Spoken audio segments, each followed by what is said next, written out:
আসসালামু আলাইকুম, welcome to my channel নূপুর রান্নাঘর। এর আগে হয়তোবা অনেকে অনেকভাবে এই চিংড়ি মাছের রেসিপি করে খেয়েছেন। আর আজকে আমি একটু ভিন্ন স্টাইলে তৈরি করে দেখাবো চিংড়ি মাছ ভুনা রেসিপি। আর রেসিপিটা করতে কি কি উপকরণ লাগে চলুন দেখে নিই। এখানে আমি নিয়েছি 1 কাপের মতো পেঁয়াজ বেরেস্তা, 10-12টি কাজু বাদাম, ঝালের জন্যে কাঁচামরিচ আর কালারের জন্য নিয়েছি 3টে শুকনো মরিচ আর মৌরি। এগুলোকে আমি খুব ভালো করে পেস্ট করে নিব। এখানে চিংড়ি মাছটাকে ধুয়ে পরিষ্কার করে নিয়েছি। আর এবার চিংড়ি মাছটাকে ম্যারিনেট করার জন্য দিয়ে দিব লবণ, হলুদের গুঁড়ো আর শুকনো মরিচের গুঁড়ো। আর লবণ হলুদের সাথে মাছটাকে খুব ভালো করে মিক্সড করে নিব, যেন নুন হলুদটা মাছের গায়ে ভালোভাবে লেগে যায়। আর মাছটা ভাজার জন্য এখানে একটা কড়াইয়ে দিয়ে দিব পরিমাণ মতো তেল। তেলটা যখন খুব ভালো করে গরম হয়ে যাবে তখন ম্যারিনেট করে রাখা চিংড়ি মাছগুলিকে দিয়ে দিব। আর এই চিংড়ি মাছগুলিকে খুব সময় ধরে ভাজার প্রয়োজন নেই।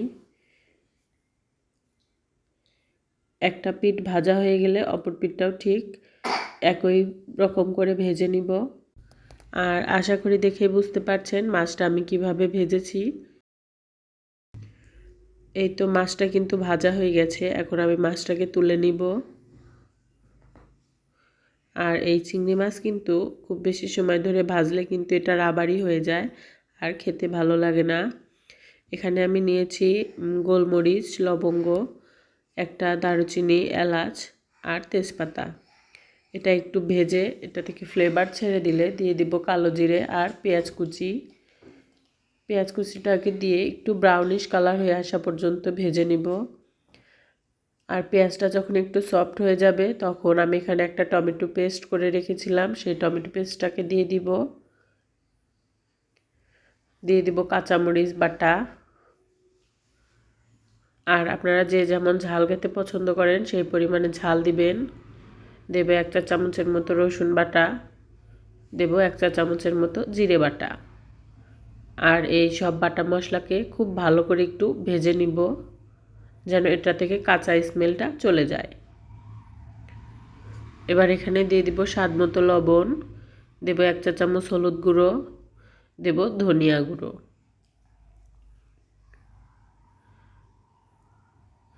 এবার এই মশলার সাথে খুব ভালো করে মিক্সড করে নিব। আর এখানে কাজু বাদাম, পেঁয়াজ বেরেস্তার যে মৌরি পেস্টটা করে রেখেছিলাম সেই পেস্টটাকে দিয়ে দিব। আর অবশ্যই এই পেস্টটা দেওয়ার চেষ্টা করবেন, এতে করে চিংড়ি মাছটা খেতে কিন্তু অনেক সুস্বাদু হয়। আর এই মশলাটাকে একটু সময় নিয়ে ভাজবো। বাটিটা ধুয়ে পানিটা দিয়ে একটু সময় নিয়ে মশলাটাকে কষিয়ে নিব। আর মশলাটা যখন খুব ভালো করে কষানো হয়ে যাবে তখন আমি এখানে দিয়ে দিব কনডেন্স মিল্ক। আর এই মিল্কটা দিলে কিন্তু রান্নার স্বাদটা আরেকটু বেড়ে যায়। অবশ্যই এই দুধটা দেওয়ার চেষ্টা করবেন। এখানে আমি 4 চা চামচের মতো দুধ নিয়েছি।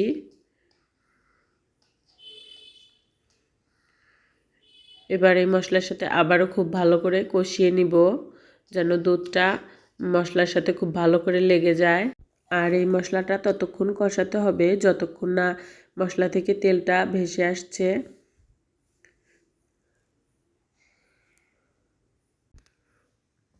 আর মশলা থেকে কিন্তু তেলটা ছেড়ে দিলে এখানে দিয়ে দিব পরিমাণ মতো পানি। আর এবার ঝোলটা ফুটে আসা পর্যন্ত অপেক্ষা করব। আর এখানে ঝোলটা কিন্তু অনেকটাই ফুটে আসছে। এ পর্যায়ে এখানে আমি চিংড়ি মাছ দিয়ে দিব। আর এই চিংড়ি মাছটাকে দিয়ে খুব বেশি সময় ধরে রান্না করার কোনো প্রয়োজন নেই। 5 থেকে 7 মিনিট এই রান্নাটা করলেই কিন্তু রান্নাটা কমপ্লিট হয়ে যাবে।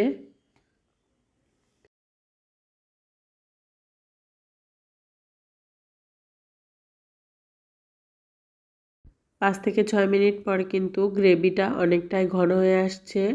আর রান্নাটাও কিন্তু প্রায় শেষ পর্যায়ে। আশা করি দেখে নিশ্চয়ই বুঝতে পারছেন এটা কতটা লোভনীয় হয়েছে। আর এটা রান্নাটা শেষ করব 1 চা চামচ গরম মশলার গুঁড়ো দিয়ে। আর গরম মশলাটাকে দিয়ে খুব ভালো করে মিক্সড করে নিব আর 1 থেকে 1.5 মিনিট পরে আমি চুলার আঁচটা বন্ধ করে দিব। আর গরম গরম ভাতের সাথে এরকম চিংড়ি মাছ হলে আশা করি আর কিছু লাগবে না।